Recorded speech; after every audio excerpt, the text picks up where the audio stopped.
Hello, how are you, everybody? I hope you're having a tremendous morning.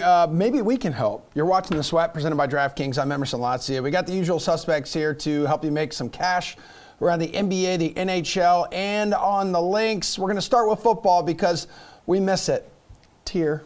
And we have DraftKings contributors Pierce Dietrich and Jeff Ulrich here to help us figure out what's next for the Rams and the Bengals, their players, and the decisions that their front offices need to make right now. What a whirlwind season for Odell Beckham Jr., guys, from being the best quarterback on the Browns to revitalizing his career in LA until he reportedly tears his ACL in the Super Bowl. The timing could not be worse for him before he hits free agency. Where's a good landing spot for him to continue crushing it in fantasy here, Jeff?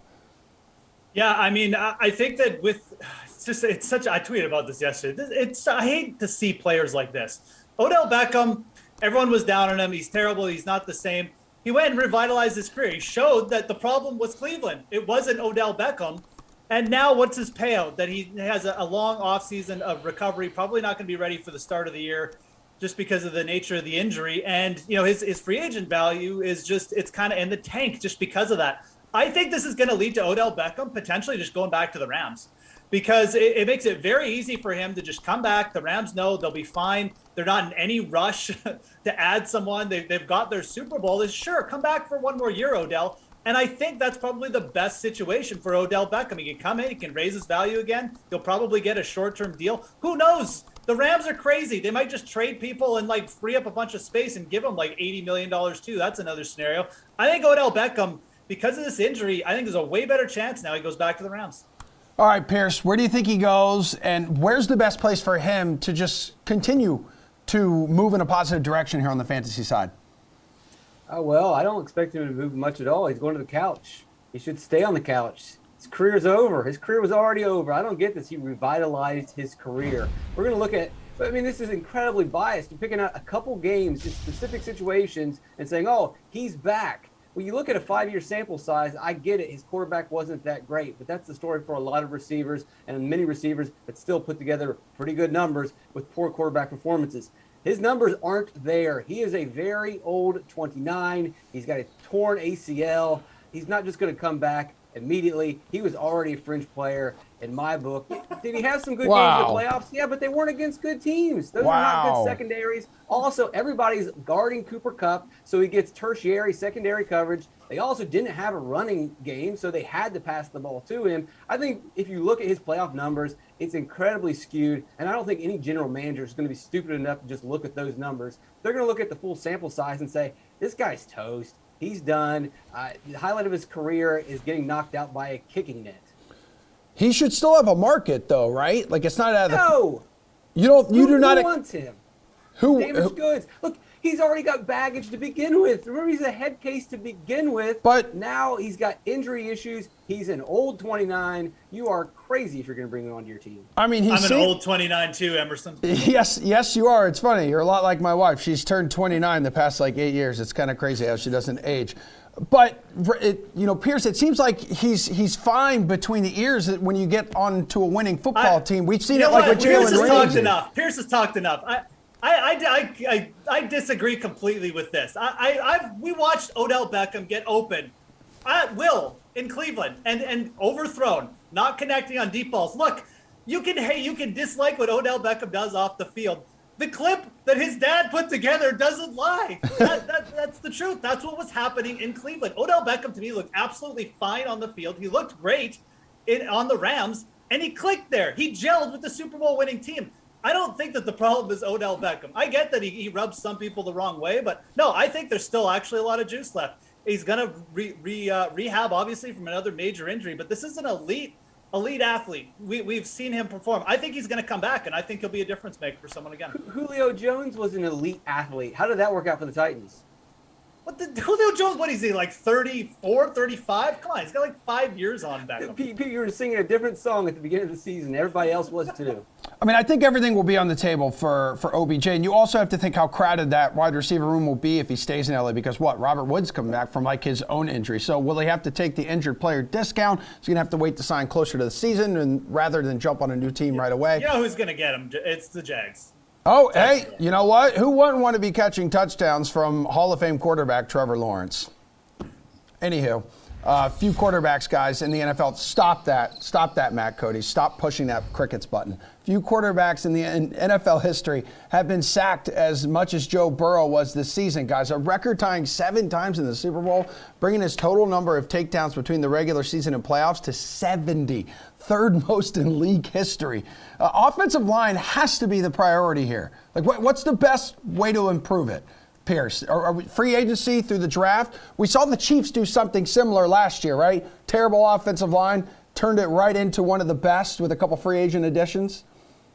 Yeah, they kind of twisted their format around too, going to, changing run blockers and pass blockers. But I think the first thing is just get healthy. The Bengals down the stretch had a lot of backups, had different guys playing out of position. So getting healthy is going to be an upgrade right there. And then, you're going to want to go to the free agent market, but everybody every season wants to go to the free agent market and pick up players for the offensive line. Everyone's always constantly trying to improve there. But the Bengals have 2 things going for them. Offensive linemen more than likely want to block for a potential Hall of Fame quarterback. And we saw defensive players sign with the Bengals last season because they wanted to play Joe Burrow. So you got that. And then the bigger key here is the Bengals have a lot of cap space. So they can afford one of these top-tier offensive linemen that can anchor the line. The issue, though, is will Mike Brown spend? He's notorious for being one of the more stingy owners in the league. Yep. But you would expect him to invest in protecting Joe Burrow. I think they got a really good chance of improving through free agency and also just getting healthy. Yeah, what's the move here, Jeff? Pierce is right. Bengals have historically just been like one of these cheap teams in the league. But, man, they have a legitimate window to win it right now. You got to hop on this. Yeah, I mean, look, expecting owners to do the right thing it'll often leave you trouble. Yeah, We've seen true. Green Bay. We've seen it in Green Bay, too. Oh, yeah, all they need to do is get a wide receiver. They'll do it this year. They'll do it this year. 10 years in Jacksonville. It doesn't happen. What's that? I was saying 10 years in Jacksonville. It's been happening. Yeah.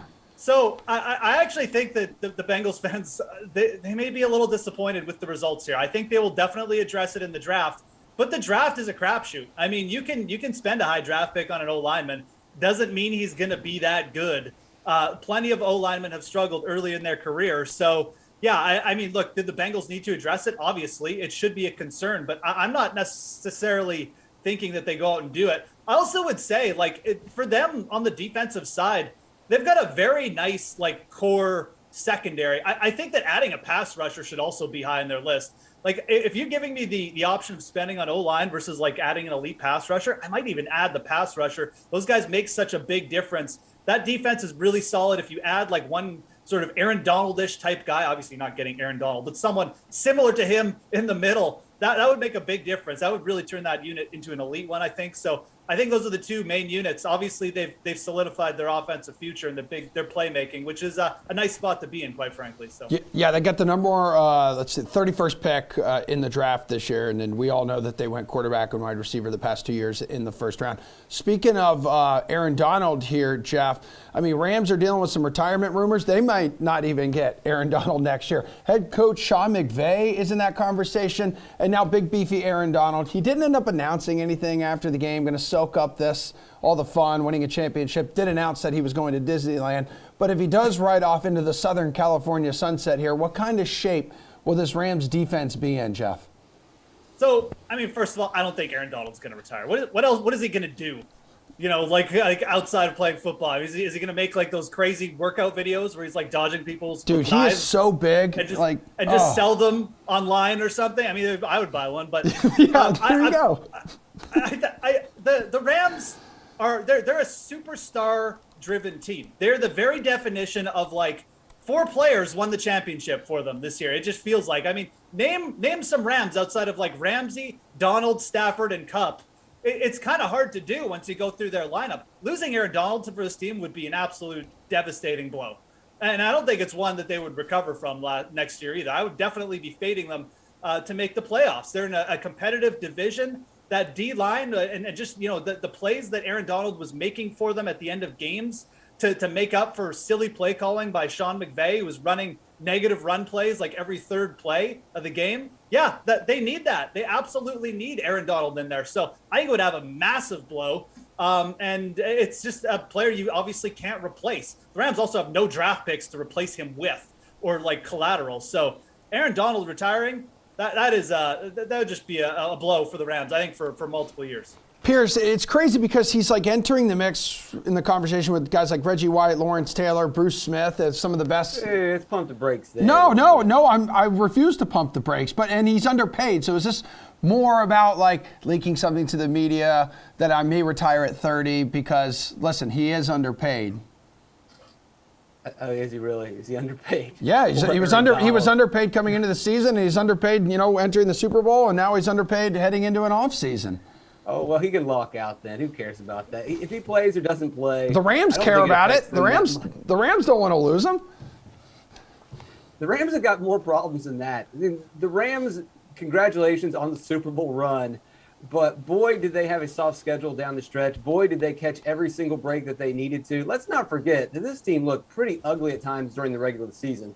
They were all over the place. They had some really bad losses. If you have one of those unfortunate games, one of those inconsistent games in the playoffs, you lose. You get eliminated. They were very lucky to have made it there. And you look at this division that they're in. When Arizona is healthy, Arizona is a better team. If Trey Lance can moderately improve during the offseason and just grow week by week next season, San Francisco is a better team as well. And you can never count out Seattle. It's not crazy to think that the Rams missed the playoffs altogether, even with Donald. Yes, they've got plenty of weapons, but as Jeff mentions, yeah, they've got these big names. But other than that, they don't have a run game. Andrew Whitworth is like 52 now, anchoring their offensive line.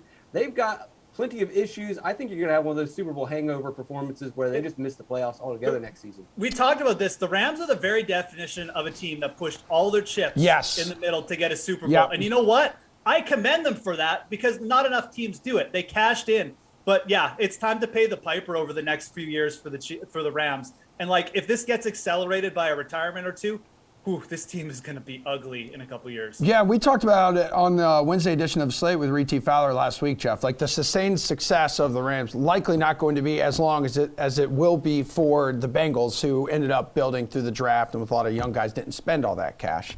The Rams, though, guys, they did win this Super Bowl, the first in 22 years, despite that dreadful running game. 3 running backs combining for 30 yards on 19 carries. When we look ahead to next year here, Sony Michel will likely leave in free agency, while Daryl Henderson, Cam Akers, they have all offseason to get healthy. So where do you rank each of these backs like heading into next season? Talking fantasy-wise here, Pierce. Bad, worse, and worse? Yeah. In real life, they're not good. So in fantasy, unless these guys are absolute, bargains on a specific slate, I'm not going to be interested whatsoever in terms of fantasy. On a full slate, no one's going to roster Rams running backs. I mean, on a full slate, no one wants to roster Kansas City running backs. They're better. On a full slate, no one wants to roster Buffalo Bills running backs. We're talking about these guys because we've gotten used to these smaller slates and these showdown slates. Just rewind the clock back to the middle of the season. Cam Akers, Sony Michel, Henderson. No one cared about Rams running backs last year. We're not going to care about Rams running backs next year. They can even add like a third-round running back in the draft, and that's a late third-round running back. That would probably be an upgrade, but it's still going to be fantasy irrelevant. We could get a third-down running back that catches passes out of the backfield. No one's going to care. Maybe something changes. I don't see it. I think the Rams are going to be a completely write-off next season. Dude, Daytona 500 week is bringing like the spiciest of spicy out of you, Pierce. I love this. I wish the Daytona 500 was every week. I mean, Jeff, you're a big NASCAR guy as well. Pierce is kind of onto something here. Like if one of these running backs was actually good and legit, they wouldn't be using a 3-headed monster in the backfield that could only manage 30 yards in the Super Bowl combined. I'm more of like a pay less 300 guy, like that's my, but whatever. I mean, Daytona, sure, that's a big one. The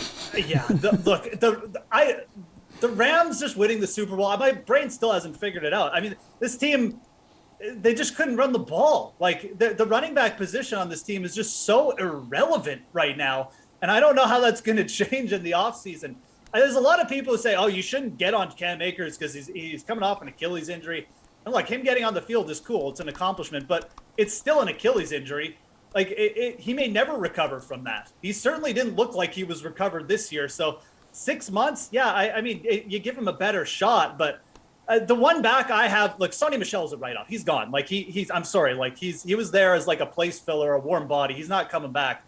The one guy I would have a little bit of interest in is Daryl Henderson Jr. He's the best pass catcher of the group. I've always thought he was better than Cam Akers anyways. It's just that Sean McVay loves Cam Akers. So if Cam Akers is coming in healthy next year, like Henderson isn't going to get the snaps. So this is all just a roundabout way of me saying this is pretty much just like the dead zone for fantasy next year. Maybe they'll add someone interesting in the draft, but Andrew Whitworth will probably be gone, and the Rams are probably going to be bad next year, if you ask me. So yeah, this is just not a spot you're going to have much interest in my opinion.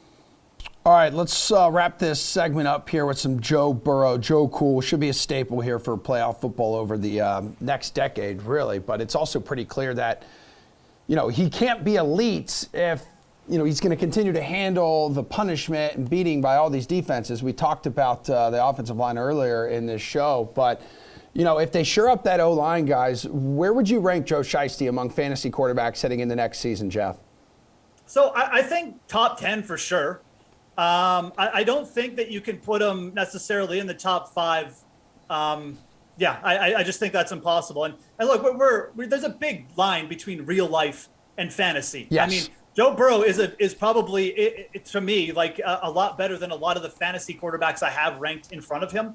He's yards per attempt. He's great. He's shown better awareness. He's also going to be one more year removed from that knee injury. So don't be shocked if his rushing totals go up a little bit next year. But I think like 7th or 8th is completely fine for Joe Burrow. You can't put guys like Kyler Murray, Lamar Jackson, even a Justin Herbert behind Joe Burrow. Those guys are a little bit more dynamic with their rushing game. Herbert, to me, is involved in an offense where, they're just playing at a faster tempo. One thing we've seen from Zach Taylor, he's not afraid to go a little bit slower pace and dial down the number of pass attempts. So the Bengals will stick with the run. I don't think their offensive philosophy is going to change too much next year. Maybe they'll open it up more with more targets for Chase. That would make Burrow more interesting and maybe push him up the ranks a bit. But I think that, you've got to maintain a little bit of sensibility with Joe Burrow. Don't just go after him in fantasy because of the Super Bowl. You can like him, you can buy his jersey, whatever, but don't overpay for him because, there's just too many quarterbacks that are probably going to be at better values who have a little bit more fantasy potential. Yeah, Pierce, talking just fantasy here, like what do you see out of Joe Burrow in 2022 season? He's definitely a top 5 talent, but fantasy-wise, he's barely top 10. You may even bump him back to top 15. It really has nothing to do with what he can do. It's what he's allowed to do. And the scheme in Cincinnati, and the scheme typically in these AFC North teams, is to play defense and run the ball. And when they get off that script, bad things happen. We saw what happened to the Ravens when they were forced to pass more. They lost their running backs. The season was a disaster. We've seen what's happened to Pittsburgh when they make Roethlisberger pass 50 times a game. It doesn't work out very well, and we know that Taylor and Cincinnati prefer to run the ball. They want to establish the run, play decent defense, and then allow Burrow to pass when he needs to. If you're having trouble protecting him, then guess what? You probably don't want him dropping back 50 times. You want to protect him. So fewer pass attempts limits his opportunities. Yeah, he had some big monster games this year, throwing for over 400 yards, but that was also against a Ravens secondary that had a bunch of issues, against a Kansas City team that just didn't show up on a specific day. He'll have those monster games from week to week, but if we're looking at the end of the season, he's not going to have the most passing yards. He's not going to throw for the most touchdowns. He may have the most wins, but fantasy-wise, it's going to be a specific week-by-week basis for him. All right, sounds good, my dude. Pierce, fantastic work today. Really loved spending some time with you. Jeff, we will talk dudes who can roll a good meatball coming up in this show. But first, here's our draft queen, Jessie Cofield, with Seahawks wide receiver Tyler Lockett from Super Bowl weekend, playing a fun little game of NFT or NOT. Check it out. We're gonna play a little game called NFT or NOT. You're gonna tell me if you think it's an NFT or not. So it might not be one or it could be one. Let's start with this first one. NFT or NOT? NOT. Correct, it is not an NFT. NFT or That NOT. is definitely an NFT. Correct. All right, so far so good. How about this one? NFT or NOT? NOT. Correct, it is not an NFT. You've gotten them all right so far. So let's see if we can keep it going. 3 more, NFT or NOT? Can I phone a friend? Yeah. My man back there in the black hat. You said NOT? All right. NFT. It is an NFT! NFT or NOT? All right, I need y'all to help me out. NFT, NOT, I'm gonna say NFT. It is an NFT! I feel like you're just trying to boost my confidence. It is! It sold for $1.2 million. Oh my God. All right, this is it. NFT or NOT? NOT. It is not an NFT. You went 6 for 6. Let's go. Tyler Lockett, everybody. All right, NBA guys, it's going to be really tough for you to top what Pierce Dietrich just did in the NFL segment, but I have faith in you. DraftKings contributors Gary and Thorne, Matt Meiselman, RotoWire's Nick Whalen here for some chaser fades. So agree or disagree for me here, guys, with the following DFS or sportsbook plays on tonight's 7-game NBA slate. Top price guy on the board, Luka Doncic. Not a huge surprise. He's coming off back-to-back 75-plus DK fantasy point outings against the Clippers, which included a high of 51 points last Thursday. Tonight he gets a much tougher defensive opponent. We're talking to Miami Heat. So chaser fade Luka in your lineups tonight, Nick. You know, I'm not going to tell you to fade Luka Doncic. He's kind of entered that Jokic zone over these last few games, 65-plus in each of his last 3, 70-plus in the last 2, like you said. But this is not a great matchup. Heat are number 1 against the position when it comes to limiting DraftKings production. So I would at least entertain some of the other options that we have on the slate. We'll see if Giannis Antetokounmpo, who did not play last night, ends up playing tonight on the second half of the back-to-back. You have Joel Embiid going up against the Celtics. You have Karl Anthony Towns. You got Jason Tatum. You got Trae Young. A few other guys in that 8,500 to 9,500 range that you can pair together. So I think I'll probably end up fading Luka Doncic. I think he's going to be a popular option.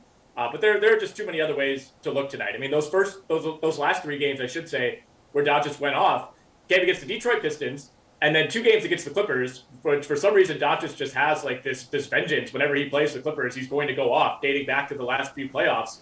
I wouldn't say things come crashing down against the Heat, but I don't think we're looking at a 70-plus point upside tonight. All right, Garion, not just the highest priced guard, but the highest priced player on this entire slate. You going to squeeze him in?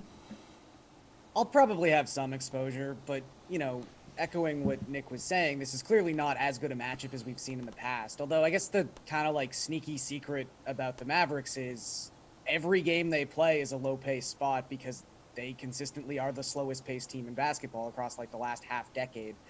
So I'm not really overly concerned about the matchup.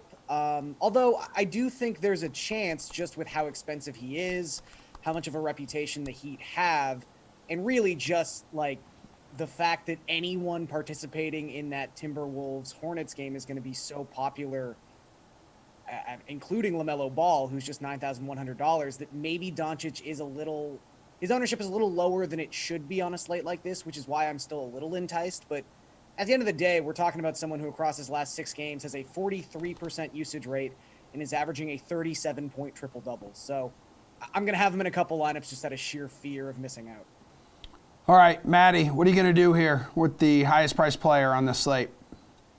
Well, I'm going to wait until we know if Jimmy Butler is playing or not, because he's questionable tonight. And whether or not you have Butler in, I think is probably going to have a pretty big impact on Luka. I don't know that Butler would guard him the entire game necessarily, but you have to imagine that with Butler's defensive acumen and with Luka being such an important part of the Mavericks offense, basically he's the entire offense. If Butler's out there, he's probably guarding Luka at least some of the time.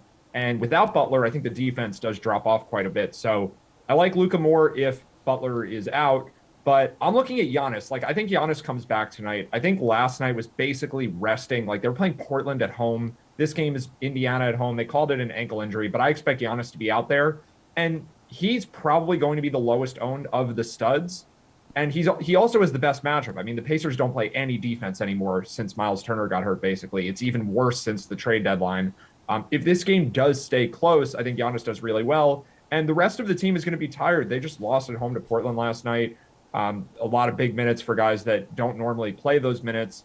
And Giannis didn't play. He was the one resting. So I think Giannis gets back out there, does really well. And if the game does stay within range, Giannis could have a huge game tonight. So he's my favorite pay-up option ahead of Luka. All right, we just mentioned what Luka did against the Clippers. Well, how about Terence Mann of LA? He's been impressive recently. For example, last time out here, Garion, against Golden State, scores a career-high 25 points and puts up over 40 DK fantasy points at just $4,300 in salary. Tonight, he'll cost you 4-6 against Phoenix. So chase or fade for me, dude. He's a top value play. His salary at this time, like last week, was more than $1,000 less. So it's on the rise here, Gare Bear.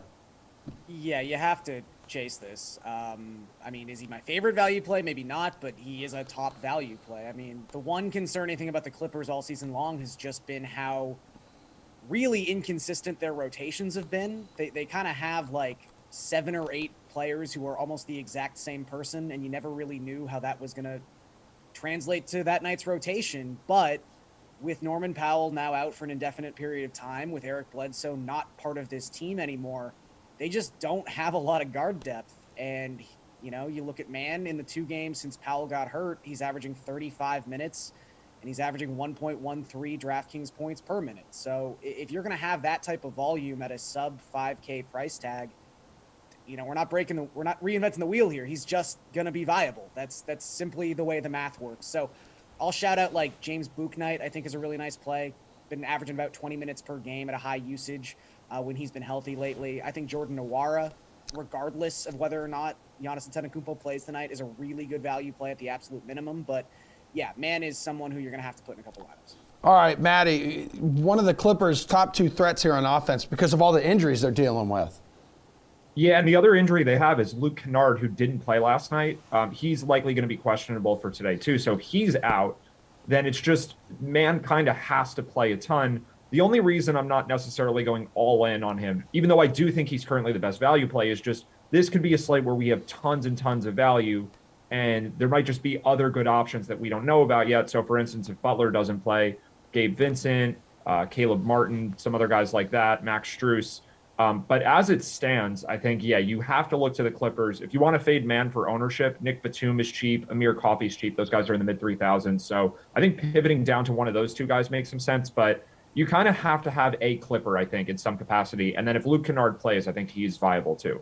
Nick, you see some similar production out of him tonight as we saw last night against Golden State. So chase or fade for me, he's a top value play. Yeah, I mean, for me, it comes down to Luke Kennard. If Luke Kennard does not play, then we're almost locking in Terence Mann, I think, for 35 to 40 minutes again because Norman Powell's hurt. They sent out Eric Bledsoe in that trade to Portland. I mean, he's kind of the last man standing at shooting guard. It's him and Amir Coffey. So I really haven't been the biggest fan of Terence Mann this season. It felt like he had like 1.5 good games in the playoffs, and everybody decided that he was this next like up-and-coming borderline all-star. And he's kind of been disappointing. You know, anybody who drafted him in season long probably dropped him within the first few weeks of the season. I mean, even before this little stretch that he's had here, his last 4 games, his previous 20 games, he averaged 8.8 points per game on 29% shooting from 3. Like, he really hasn't been that good this season, but you take away all the other options at guard, and all of a sudden he's playing a ton of minutes, and he becomes viable. So again, if Luke Kennard sits, I like Terence Mann. But like Matt just said, you know, the rostership is going to be high. People are kind of on the scent now. So you may want to consider pivoting there. I actually like Isaiah Hartenstein if you want to value play at center on the Clippers. I think he benefits quite a bit from Serge Ibaka landing in Milwaukee. They were kind of running that weird 3-center system where Ty Lue said whoever plays the best in the first half is going to play in the second half. That was a nightmare for fantasy purposes. Now it's just down to Hardenstein and Zubac. All right, guys, let's talk the Sixers here. They're going to host the Celtics tonight, which everyone's thinking, yes, this is going to be sick, but newly acquired James Harden, he's expected to be out through the All-Star break with that hamstring injury. Celtics, meanwhile, have won 8 straight, gotten a boost from their deadline acquisition of Derek White. So chase or fade Boston's win streak will continue tonight, Matt. This is going to be sad for me because I've been on the Celtics for months and months and months, and I think we finally have reached the point where they're overvalued. So I don't know that they're going to lose tonight, but I don't think they're a good bet. We're up to about -2.5 right now. You have to lay about -130, -140 now on the money line. I'd rather bet Philly. Like, I think this should be a really even game. If James Harden were playing, then Philly's probably favored. These are even teams, I think, roughly with Harden playing. Without him, Boston's the better team, but on the road, I think that kind of neutralizes the advantage they have. So I really do think this game should be right around pick'em. The Celtics are better, but the home court advantage in Philly is a big deal. So it just seems like with the winning streak, the Celtics are a little overvalued right now, and it's just, it's physically painful for me to talk about it because I've just been so happy about the Celtics over the last 8 wins. But I feel like this could be the spot where the win streak finally ends. Okay, Nick, would you feel like betting the Celtics money line tonight, dude? I don't think I would. I'm on the same track. I saw that line this morning, and I immediately checked to see if there was some word that Joel Embiid was questionable or maybe Tobias Harris was sitting out, like kind of an odd line. And obviously, Philly sacrificed some depth in that James Harden trade. So they won't have Harden. Obviously, they won't have Drummond and Curry. So maybe that's the concern here. But yeah, I'm with Matt. I think this should be closer to a pick'em with Philly at home. So, the Celtics have been playing really well. They've won 8 straight. Derek White, nice addition. Still not exactly sure what the Celtics are thinking long-term here. It didn't feel to me like they were a Derek White away from all of a sudden being a true title contender. I don't think I would have given up 2 first-round picks to get Derek White. But, I don't know. Maybe it's a nice short-term boost for Boston. I would still chase Philly on the money line, though. All right, Garion, would you chase Philly on the money line? It seems like that would be the smart bet. I mean, this line just seems off by a couple points, as Matt was talking about. I mean, Boston, they've kind of finally won me over. I mean, I was at the start of this 8-game winning streak. You kind of go through it game by game. It was like they beat the Pelicans. They beat the Heat with no one playing. They beat the Magic. They beat the Pistons. They beat who else? Orlando, Charlotte, Brooklyn with no one playing. I was like, all right, this is like kind of a fun schedule quirk thing. Yeah, they're outscoring teams by 19 points per 100 possessions, but this is like the easiest amalgamation of teams I've ever seen. But the wins over Atlanta and Denver were really nice. Derek White fit in, played a really nice role off the bench. I will say, to the Celtics' credit, they are 9-4 ATS this season as a road favorite. Philadelphia has not been good against the spread at home, but that's not enough. Those trends aren't enough for me to just look at this spread and say it's off. And I'll bet Philly tonight. All right, dudes. This next question here, we have the Hornets visiting the Timberwolves tonight with one of the biggest game totals I think we've seen this season. This has to be the biggest one we've seen this season. 244.5. It was 243.5 at the start of the show. Already up a point. That's where it sits right now. Chase or fade that these teams can actually get there, Nick?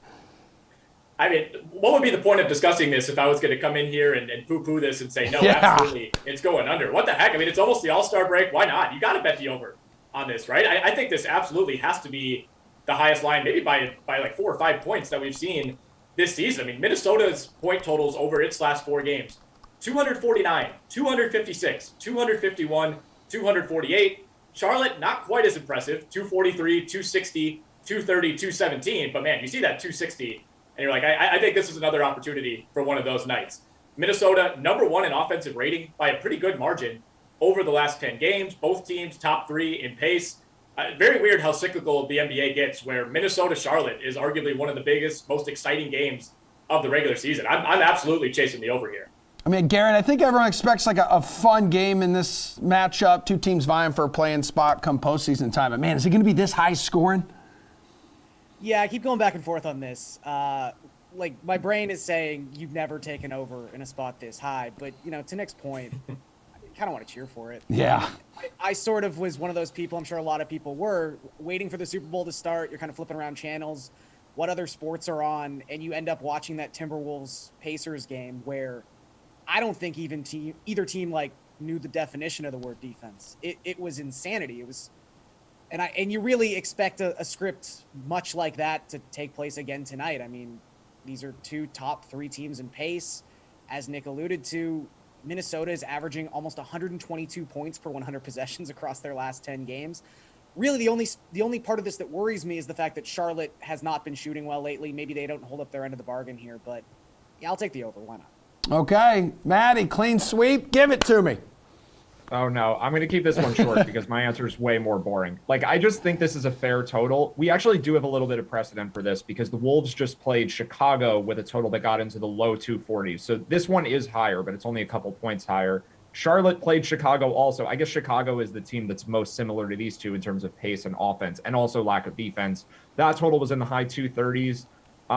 Yeah, I think this is about right. Like, these are the top 2 teams in terms of generating points, just their combination of how fast they play, how well they play offense, and then their struggles on defense, which is more of the thing for Charlotte. Minnesota is okay on defense, but they both play really fast. It just seems right to me. So I'll just watch Boston versus Philly while this game is on. They're roughly at the same time. Like I just feel like I'm not going to worry about this one. That's a better game, more important with better teams. Man, that poor Mavs Heat game, 208.5 total there in that one. Anywho, guys, we will do that hockey right after this quick break. Thanks for the help.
All right, sticky puck time, everybody. RotoWire's Paul Bruno and AJ Scholes, along with Pete Jensen, hosted the Fantasy on Ice podcast for NHL.com. They are here to break down tonight's 9-game NHL slate. We have a lot of stars to look at tonight, especially at the center position. McDavid, McKinnon, Draisaitl, but down at under $8,000 sits AJ's boy, Sidney Crosby, the Pens captain, riding a 6-game point streak where he scored 2 goals and 8 apples. So is Crosby your favorite center on the slate? The answer is yes, and why, AJ?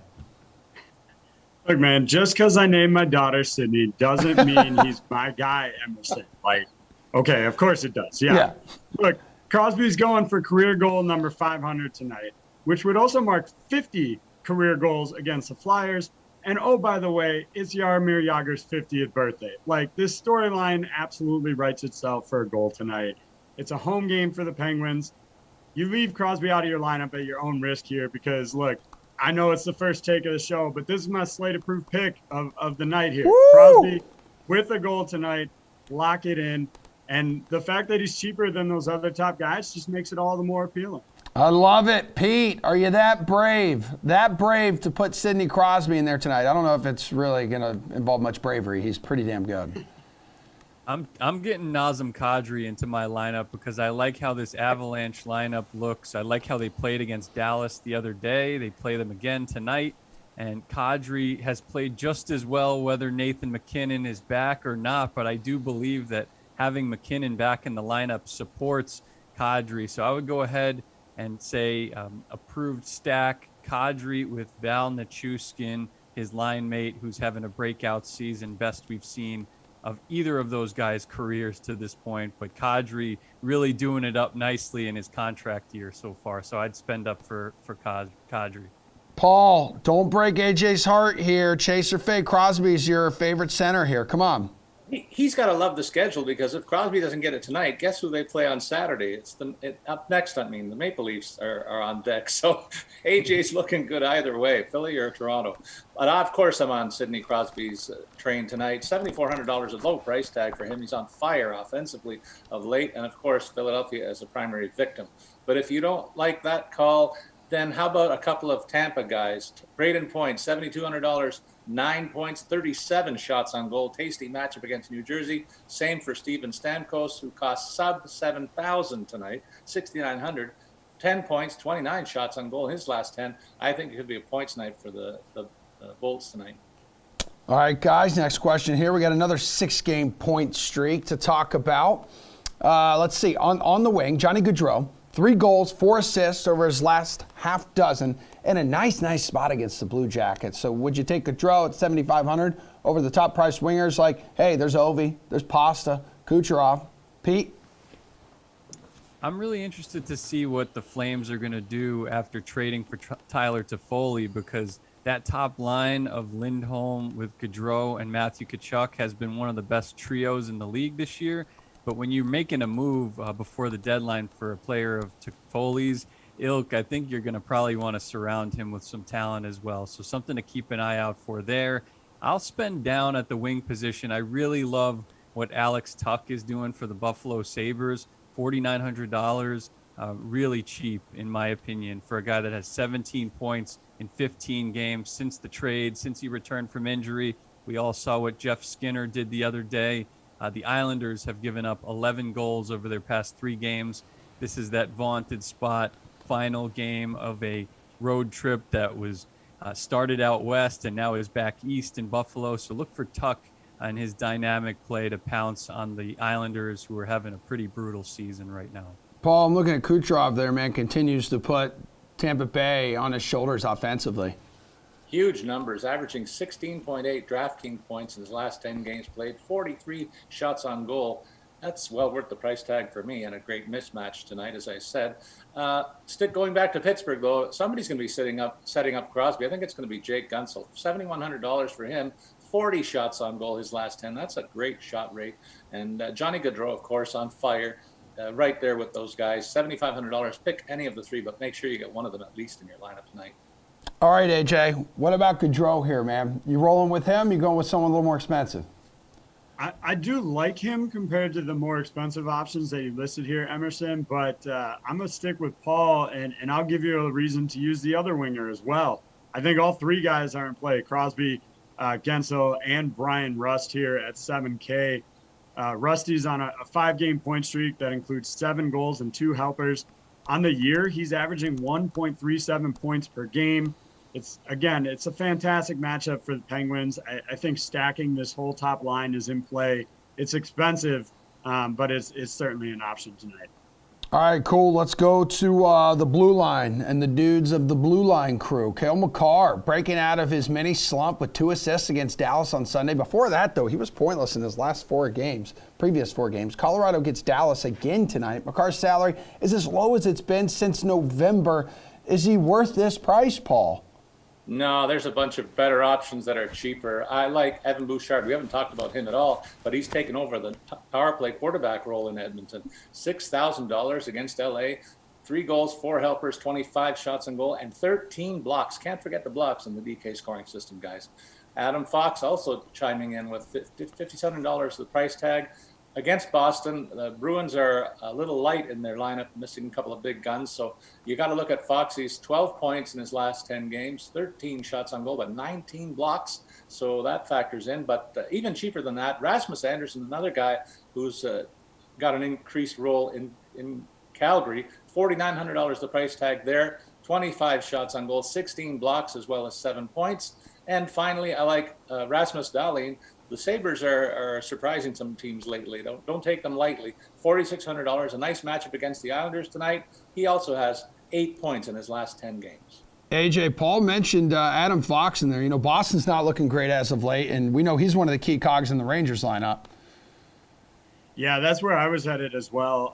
Look, I think there's 2 ways you can kind of build tonight. You know, you can try and find more value at center and wing. There are plenty of options on the slate. And if you do that, I do think Mccarr is worth that price tag. As you said, lowest we've seen since November, and he is producing. So I think he's worth it. But for me, I'd rather build up higher and then pay down on the blue line tonight. And I think you do that by getting Adam Fox in here. As Paul said, $5,700 tonight, just so significantly cheaper than the rest of it.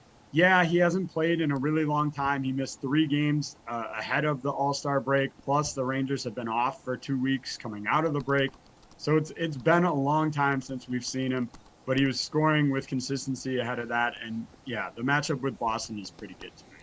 All right, Pete, who's got a chance to hit his value and then some on defense?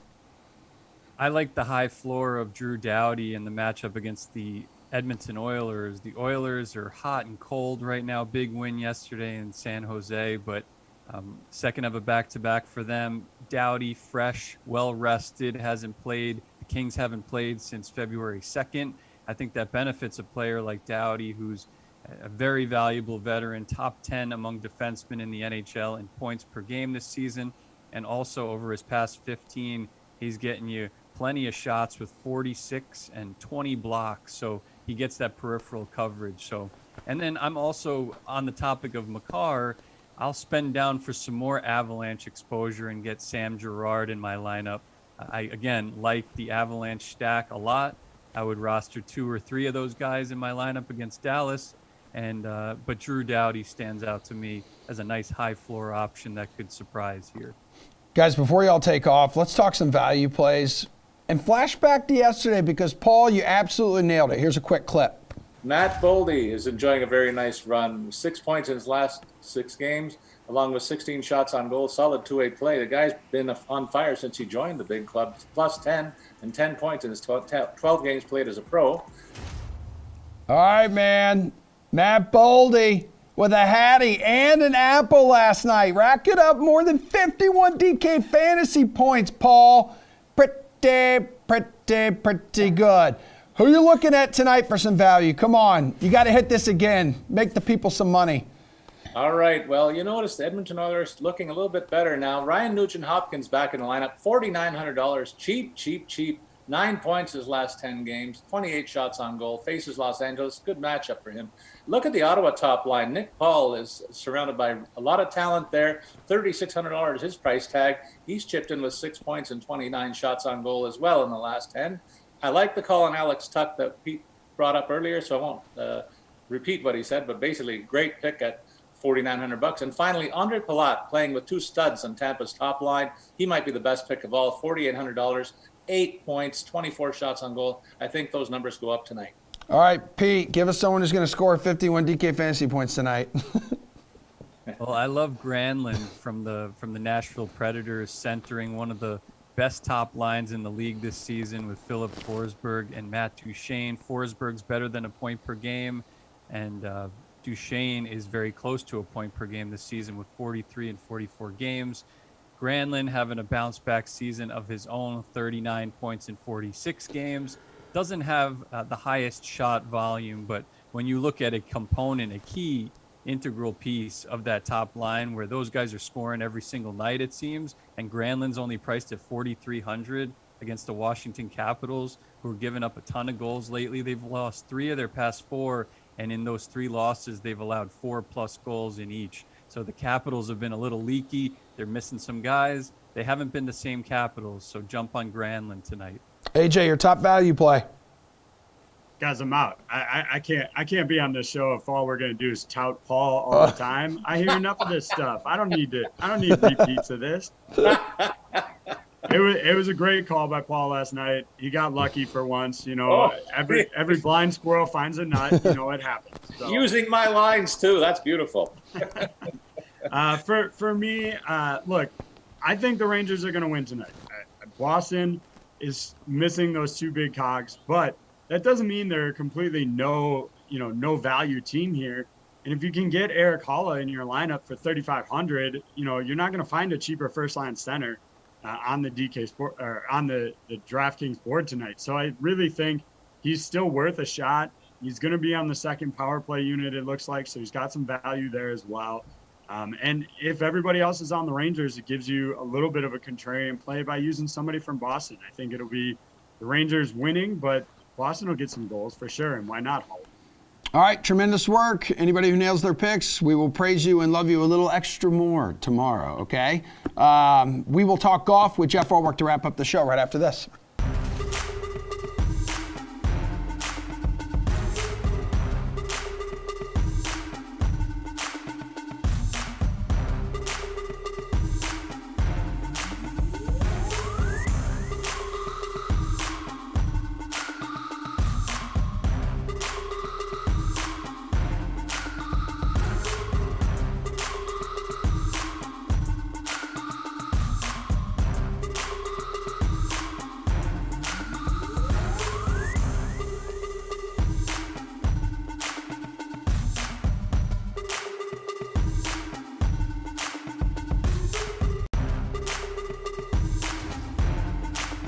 All right, DraftKings contributor Jeff Ulrich has returned. This guy hands out a lot of winning picks just over and over and over. So good, whether it's fantasy or sportsbook. Man, we're so blessed to have you here for some PGA Tour high or low. Are the following odds too high, so too long, or too low, too short, for the Genesis Invitational this week? We talked a lot about him yesterday. Cantlay plus 1,000. What do you think, dude? You were feeling him, right?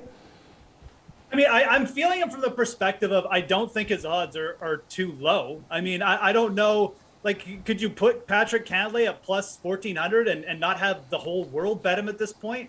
This dude's looked insanely close in his last 4 starts. And, you know, obviously we haven't wore elite field. Now he doesn't have, you know, he's not going up against like weaker fields and like Pebble and American Express.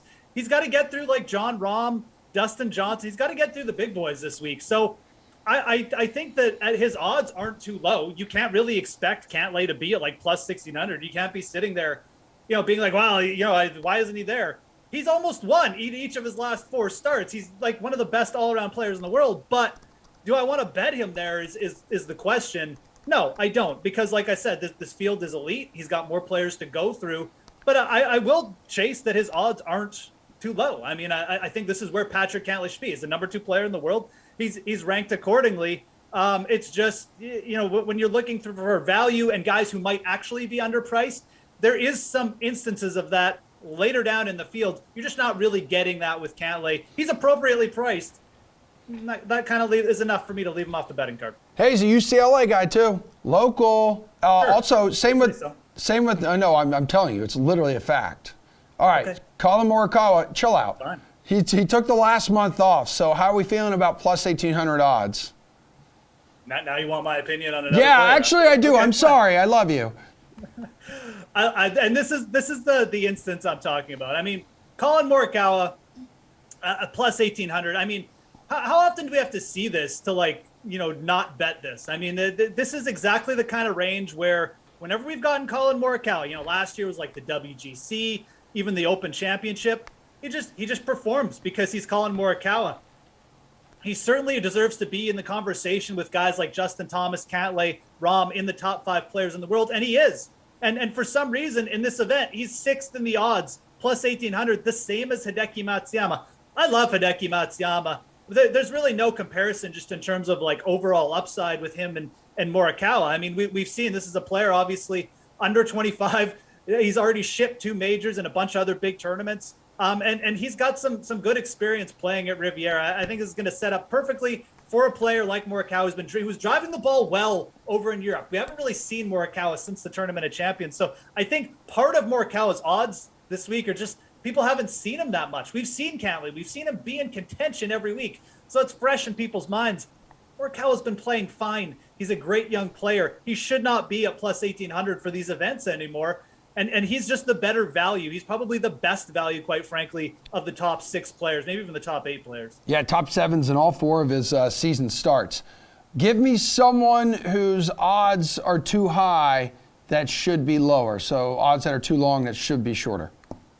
Yeah, okay. So, I mean, you know, guys who are just looking a little bit long this week, I guess, is what we're focusing on for this question. I mean, I think I would have to start with Viktor Hovland at plus 2,500. You know, like a lot of people, I looked at the odds this week and I kind of had to check, like just do a double check with Viktor Hovland. Like, is there something going on? Has he broken his arm? Was there like an event that like where he forgot to play golf? Because Viktor Hovland, all he's been doing lately is like grabbing some wins, getting himself in contention and moving himself into like the top 5 players in the world. And now we've got Viktor Hovland lower in odds or higher in odds, excuse me, with longer odds than Cameron Smith, Xander Schauffele, and Hideki. I mean, I don't understand. Hovland was T5 at this event last year. This is like easily a top 3 player. He was cut last week, dude. He missed the cut last week. 1 over 72 both days. Does that play into it at all? I mean, sure. But like, again, I don't care about that. I mean, if anything, because he played, you know, where he played, I mean, it's just a case of he's got more rest coming into this event. I mean, Viktor Hovland just should not be behind the players I mentioned in odds, like almost ever. I think that, to me, he stands out the most among the top group. And I would certainly put him up there with Morikawa. I mean, I just, again, it's like one of those situations. How much do we need to see from these guys where they're winning at an insane rate? They're winning multiple events per year. And when you get them at these odds, they've essentially become auto bets. So Victor Hovland stands out the most, but I'll even make a case here for Brooks Koepka being available at 3,500. I'm surprised. Brooks hit the ball really well for the first couple rounds last week. Yeah, he fell off a little bit. He gained +5 strokes with his driver, though. And now he's actually available at bigger odds this week than he was last week. And again, like, it just feels like the market is overreacting to the fact that Brooks, he started the season poorly, and he doesn't have the greatest course history at Riviera. It's not that big a deal. He's a great driver of the golf ball. He sets up well for this course. So I think Brooks Koepka is a little bit overvalued as well. All right, Slated Proof pick time because we value your opinion so much. Who is winning this week's tournament? All right, I'm going to stick with the player that I targeted in my article. It's on DK Nation, the PGA Golf cheat sheet. It's out there every week. You can follow me at the Fantasy Grind as well and get a taste of it. But I'm going to go with Jordan Spieth. I think that Jordan Spieth sets up well for Riviera. He doesn't drive it as well as some other players, but he's great around the greens, and he's a great tee to green player. And we've seen Jordan Spieth hit the ball very well in his last 2 events. I think this is a venue where Jordan Spieth picks up a win eventually. We've seen past Master champs, Adam Scott, Dustin Johnson, Bubba Watson all pick up wins at Riviera. And at +4,000, I really like the odds you're getting on Spieth this week. He started the season okay. That's second place at Pebble Beach. Yeah, you can make some nice cash there, man. Sprinkling a little bit on Jordan Spieth. All right, Jeff Ulrich, your job here is done. My job here is done as well. You and I will talk a lot of golf tomorrow. I don't think Reed's going to be there. I think he's like, unbelievable. I know, ridiculous, right? He's treating his wife who's pregnant, baby moon. Who knew those were even a thing? Someone's got to get that guy's priorities straight.